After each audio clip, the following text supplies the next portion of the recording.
So hi guys, welcome back to my two videos. तो इस video में दोस्तों डिस्कस करने वाले हैं यहाँ पर कुछ इंपॉर्टेंट कंपनीज़ को और उनसे रिलेटेड कुछ इंपॉर्टेंट अपडेट्स हैं जिसकी बात करेंगे इस वीडियो में। तो चलिए दोस्तों वीडियो की शुरुआत करते हैं। सबसे पहली कंपनी की बात करते हैं। पहली कंपनी का नाम है इन्फोसिस लिमिटेड। बट इन्फोसिस को डिस्कस करने से पहले दोस्तों, अगर आपने अभी तक चैनल को सब्सक्राइब नहीं किया है तो चैनल को सब्सक्राइब करके बेल आइकन को प्रेस कर लो और टेलीग्राम चैनल को भी ज्वाइन कर लो, जिसका लिंक आपको डिस्क्रिप्शन में देखने को मिल जाएगा। और दोस्तों एक डिस्क्लेमर भी है, जो भी कंपनी से रिलेटेड न्यूज़ एंड अपडेट्स हम लोग कवर करेंगे वो सारी न्यूज़ एंड अपडेट्स सिर्फ और सिर्फ एजुकेशन पर्पज़ के लिए है, सीखने के लिए है। तो इसको किसी भी तरह का इन्वेस्टमेंट एडवाइस मत समझना, आप खुद से रिसर्च और एनालिसिस भी कर सकते हैं। तो चलिए दोस्तों वीडियो की शुरुआत करते हैं। सबसे पहले बात करते हैं इन्फोसिस से रिलेटेड कुछ इंपॉर्टेंट न्यूज़ एंड अपडेट्स के बारे में, क्योंकि आज के दिन इन्फोसिस आपको काफ़ी ज़्यादा फोकस में देखने को मिल रही थी। अब इन्फोसिस से रिलेटेड कोई मैसिव न्यूज़ तो नहीं, बट हाँ एक बिजनेस से रिलेटेड न्यूज़ हमें ज़रूर सुनने को मिल रही है। न्यूज़ दोस्तों यहाँ पर यह है कि इन्फोसिस ने पार्टनरशिप किया है टेलीनॉर शेयर सर्विसेज कंपनी के साथ to modernise HR operation using Oracle cloud HCM। तो बोल सकते हैं बिजनेस से रिलेटेड कोई बहुत बड़ी न्यूज़ तो नहीं है, बट हाँ एक कंपनी के साथ पार्टनरशिप से रिलेटेड एक न्यूज़ हमें ज़रूर विटनेस करने को मिल रही है। अब इसका बेसिकली मेन मोटिव क्या होगा? मेन मोटिव आपको यहाँ पर मेंशन देखने को मिलेगा, आप चाहो तो रीड कर सकते हो। बोल सकते हैं एम्प्लॉय की जो प्रोडक्टिविटी है उसको बूस्ट करने के लिए, डिसीजन मेकिंग जो है उसको इन्हांस करने के लिए डिजिटल सिस्टम के थ्रू, ये सारी चीज़ें आपको इस डील के ज़रिए देखने को मिलने वाली है। तो चलिए ये न्यूज़ तो हो गई चलो बिजनेस से रिलेटेड, बट अगर रिसेंट टाइम में देखा जाए तो इन्फोसिस काफ़ी सारी न्यूज़ से आपको घिरी हुई दिखी है, जिसमें एक न्यूज़ बोल सकते हैं H1B वीज़ा को लेकर है। अब देखो इसको लेकर पहले क्लैरिटी नहीं थी कि सभी को H1B वीज़ा की फ़ीस हाइक देनी पड़ेगी या फिर किसी किसी को देनी पड़ेगी। तो इसके क्लैरिटी हमें देखने को मिले थे ट्रम्प की तरफ से, जिसमें उन्होंने बता दिया था कि जो नए लोग होंगे H1B वीज़ा के लिए उनको फ़ी देना पड़ेगा, जो पुराने हैं उनको देना नहीं पड़ेगा। तो उस केस में एक चीज़ तो हो गया कि जो IT कंपनीज़ H1B वीज़ा से एम्प्लॉय हायर करती है उन कंपनीज़ को तो इससे अच्छा खासा प्रॉब्लम होने वाला है। और हमारी जो टेक कंपनी है मेनली उनका रेवेन्यू अगर US से देखोगे तो 55% एवरेज देखने को मिलता है, जिसमें आप US में देखा जाए तो हमारी बड़ी से बड़ी कंपनीज़ भी काम करती हुई दिखती है और छोटी से छोटी कंपनीज़ भी काम करती हुई दिखती है, चाहे हम इन्फोसिस की बात करें या फिर KPIT टेक्नोलॉजी की बात करें। बट अगर दोस्तों जेफरीज के रिपोर्ट के हिसाब से देखें तो इन्फोसिस का जो टोटल वर्कफोर्स है उसका 3.3% H1B वीज़ा वाले हैं 2024 के डेटा के हिसाब से, और TCS का 2.2% हमें देखने को मिलता है। और उसके अलावा अगर देखा जाए तो LTIMindtree का भी डेटा दिख जाएगा आपको, SL Tech, Wipro, Tech Mahindra का भी दिख जाएगा।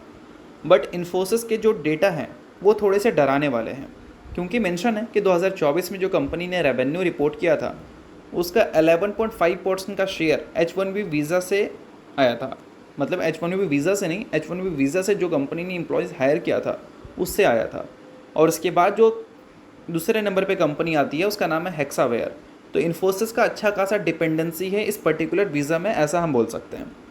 और इसकी फ़ीस हाइक की वजह से हम क्लियर कट ये उम्मीद कर सकते हैं कि अगर मान लो कंपनीज़ H1B वीज़ा से एम्प्लॉयज़ हायर करना बंद कर दे तो उनको लोकल एम्प्लॉयज़ हायर करना पड़ेगा US के, और वहाँ पर लेबर कॉस्ट और इंडिया पे जो लेबर कॉस्ट होता है उसमें एक डिफरेंस होता है प्राइस का। यानी कि बोल सकते हैं कि अब कंपनी को हायरिंग करना थोड़ा ज़्यादा महंगा हो सकता है एज़ कम्पेयर टू अर्लियर। तो इन सारी चीज़ों को आप नोट कर सकते हैं, बिजनेस से रिलेटेड बड़ी चीज़ें हैं। बाकी कोई रिकमेंडेशन आपको नहीं दे रहा हूँ मैं, सभी चीज़ें सिर्फ और सिर्फ एजुकेशन पर्पज़ के लिए थी। सो अब दोस्तों वीडियो में आगे बढ़ने से पहले बात कर लेते हैं सेबी रजिस्टर्ड टेलीग्राम चैनल के बारे में, जिसको चाहो तो आप ज्वाइन कर सकते हो। अब ज्वाइन करने का सबसे बड़ा बेनिफिट क्या है वो मैं आपको समझा देता हूँ। देखो मार्केट से रिलेटेड जो इंपॉर्टेंट एनालिसिस होते हैं वो आपको यहाँ पर देखने को मिलता है, वो भी बिल्कुल फ्री ऑफ कॉस्ट। उसके अलावा काफ़ी सारी कंपनी के चार्ट्स आपको देखने को मिलते हैं रेगुलर बेसिस पे, जो कि यूट्यूब पे तो अब आपको देखने को मिलेगा नहीं।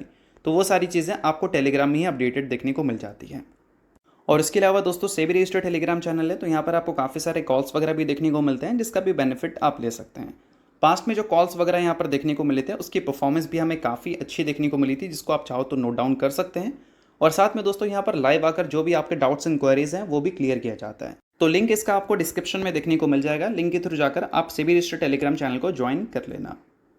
तो चलिए दोस्तों बात करते हैं अगली कंपनी के बारे में। सो अगली कंपनी का नाम है BSC लिमिटेड। सो दोस्तों आज के दिन की बात करें तो BSC आपको काफ़ी ज़्यादा फोकस में देखने को मिल रही थी। फोकस में रहने का सबसे बड़ा रीज़न है BSC का परफॉर्मेंस। बट अगर आज के दिन के परफॉर्मेंस को इग्नोर भी कर दें, अगर हम पिछले कुछ महीने का परफॉर्मेंस देखें तो वहाँ पर BSC ने हमें काफ़ी ज़्यादा डिसअपॉइंट किया है, परफॉर्मेंस काफ़ी ज़्यादा वीक देखने को मिली है।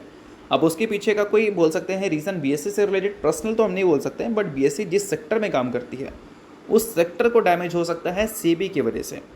अभी रिसेंटली सेबी ने बताया था कि वो एफएनओ कॉन्ट्रैक्ट्स के जो टेन्योर हैं वो बढ़ा सकते हैं, और रिपोर्ट हमें ये बोलती हुई नज़र आ रही थी कि बीएससी अगले महीने कंसल्टेशन पेपर फ्लोट कर सकता है वीकली एफएनओ कॉन्ट्रैक्ट्स के जो एक्सपायरीज होते हैं उसको हटाने के लिए। और ये अगर हटता है तो चाहे कैपिटल मार्केट से जुड़ी कोई ब्रोकर हो या फिर एक्सचेंज हो, सभी के बिजनेस अच्छा खासा डैमेज कर सकते हैं। और निखिल कामत ने बताया था कि ज़ीरो डिलीवरी का जो वो बेनिफिट देते थे इन्वेस्टर्स को, उनको वो हटाना पड़ेगा अगर ये चीज़ें हो जाती है तो, क्योंकि एफएनओ सेगमेंट से वो इतना कमा रहे थे कि उस सेगमेंट से अगर नहीं भी कमाए तो उनको कोई प्रॉब्लम नहीं हो रहा था। बट अगर ये चीज़ हो गया तो उनके रेवेन्यू में डबल डिजिट में ड्रॉप आएगा, ऐसा यहाँ पर निखिल कामत ने बताया था। तो आप समझ सकते हो इससे कि बीएससी से रिलेटेड कोई पर्सनल न्यूज़ तो नहीं है, पूरा एक सेक्टर से रिलेटेड ही बातें चल रही हैं।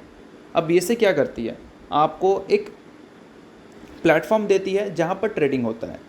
और ब्रोकर की बात करें, चाहे आप बात कर सकते हो ज़ीरोधा के बारे में, आप बात कर सकते हो एंजल वन के बारे में, वो आपको एक प्लेटफॉर्म देती है जहाँ से आप ट्रेडिंग कर सकते हैं। सॉरी, तो ये चीज़ अगर होगी तो इससे क्या है कि जो लोग ट्रेडिंग करते थे वो लोग कम हो जाएंगे, और लोग अगर कम हो जाएंगे तो अल्टीमेटली इस बिज़नेस में जो रेवेन्यू दिखता था वो कम होगा, इस बिज़नेस में जो वॉल्यूम्स दिखता था वो कम होगा, प्रॉफिट जो दिखता था वो भी कम होगा।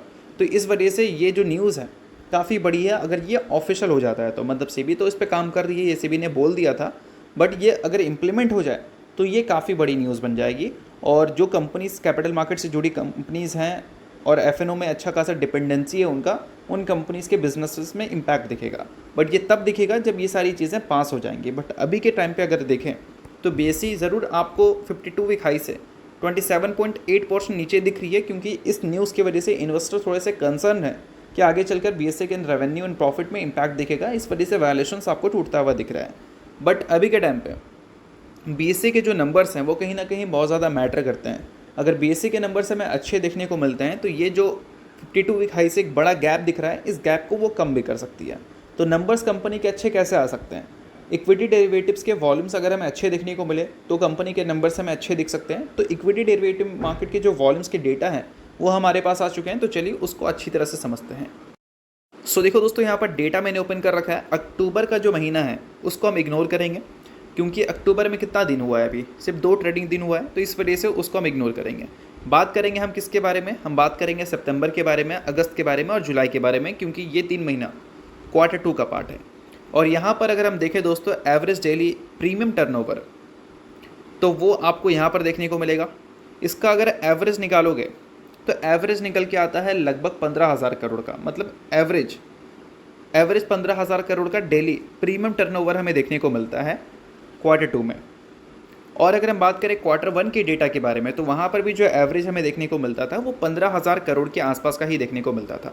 तो इससे हम क्या उम्मीद कर सकते हैं, इससे हम उम्मीद यही कर सकते हैं ना कि बीएससी के आने वाले जो क्वार्टरली रिजल्ट होंगे वो हो सकता है कि ईयर ऑन ईयर बेसिस पे, लाइक पिछले साल जो कंपनी ने रेवेन्यू दिखाया था और इस क्वार्टर में जो कंपनी रेवेन्यू दिखाएगी वो ज़्यादा दिखाएगी, बट पिछले क्वार्टर में जो कंपनी ने रेवेन्यू दिखाया था उसके कंपैरिजन में इस क्वार्टर में जो रेवेन्यू है इसमें कोई बड़ा गैप हमें देखने को मे भी ना मिले, क्योंकि दोनों क्वार्टर में जो एवरेज रहा है पर डे का प्रीमियम टर्नओवर का वो हमें ऑलमोस्ट सेम देखने को मिला है इस वजह से।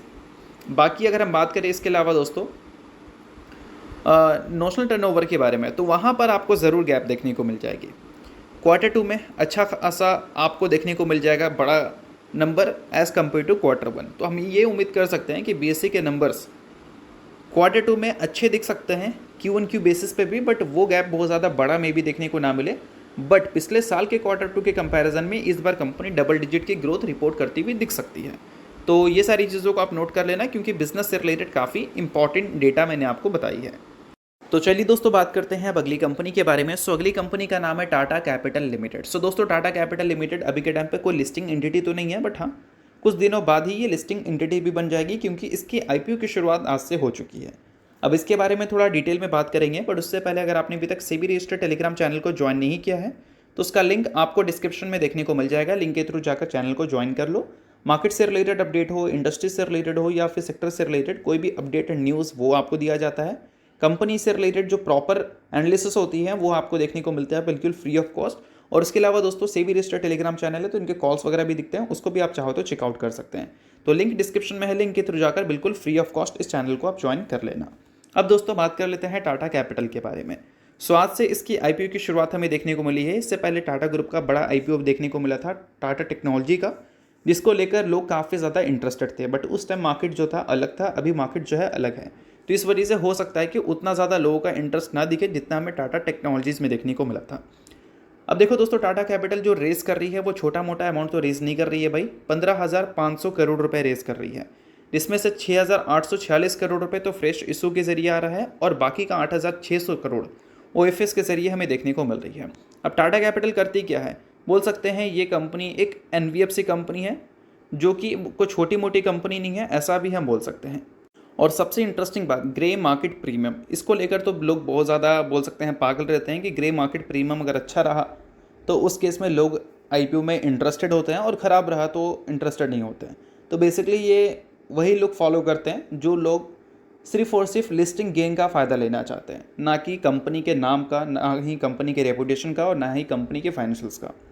तो अगर अभी के टाइम पे कंपनी का जीएमपी देखेंगे तो बहुत ज़्यादा इंटरेस्टिंग तो हमें देखने को मिलता नहीं है भाई, सिर्फ 4% के आसपास ही देखने को मिलती है। तो बोल सकते हैं कि ग्रे मार्केट प्रीमियम के हिसाब से तो कंपनी बहुत ज़्यादा इंटरेस्टिंग नज़र नहीं आती, बट हाँ टाटा ग्रुप की बहुत बड़ी कंपनी है टाटा कैपिटल। बट देखते हैं कि आफ्टर लिस्टिंग कंपनी के जो नंबर्स हैं, कंपनी के जो डेटाज़ हैं, वो हमें कैसा परफॉर्म करती हुई दिख जाए, अच्छी दिखती हैं या फिर ख़राब दिखती हैं, वो सारी चीज़ों को आप देख लेना। बाकी कोई रिकमेंडेशन नहीं है, सभी चीज़ें सिर्फ और सिर्फ एजुकेशन पर्पज़ के लिए थी। बात करें अगली कंपनी के बारे में तो नाम है दोस्तों प्रोफिन कैपिटल सर्विसेज। अभी रिसेंटली कंपनी ने एक बोर्ड मीटिंग कंडक्ट करने का फैसला किया है, जो कि है 10 अक्टूबर को। इस बोर्ड मीटिंग में कंपनी फाइनेंशियल रिजल्ट और डिविडेंड दोनों आपको रिपोर्ट करती हुई दिखेगी और इसके साथ कंपनी आपको बोनस भी देती हुई नजर आएगी। सो अगर आप इस कंपनी के शेयर होल्डर हैं तो बेशक इन सारी चीज़ों को आप नोट कर सकते हैं। बाकी शेयर होल्डर अगर आप नहीं हैं तो आप इग्नोर भी कर सकते हैं। न्यूज़ तो इस वजह से मैंने बता दिया, बाकी ये किसी भी तरह का रिकमेंडेशन नहीं है। तो चलिए दोस्तों, ये वीडियो यहीं तक था। आप करता हूँ, वीडियो आपको अच्छा लगा होगा, लाइक कीजिए, सब्सक्राइब कीजिए। वीडियो के लिए बहुत बहुत शुक्रिया।